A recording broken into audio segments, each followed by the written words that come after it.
Hello, welcome back to my channel. So today I'm showing you how you work tone in tone and do that with a dirty bucket. That's not a cup, that's more of a bucket.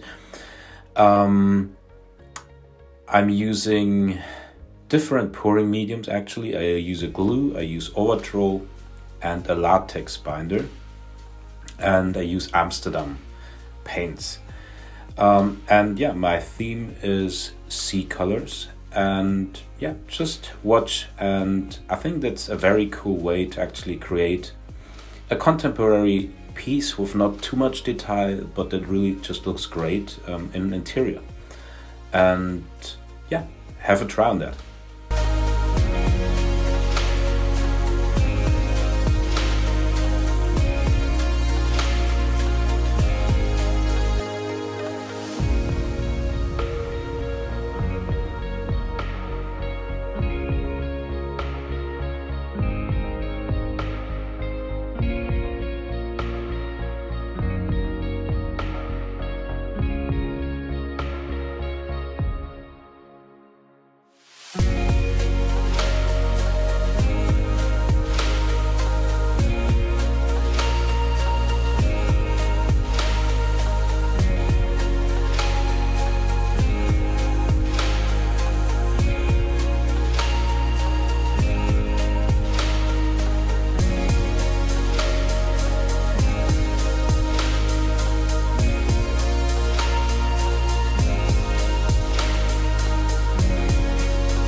I would appreciate if you liked the video and maybe leave a comment on how you like it or what I can do better or what you would like to see on my channel.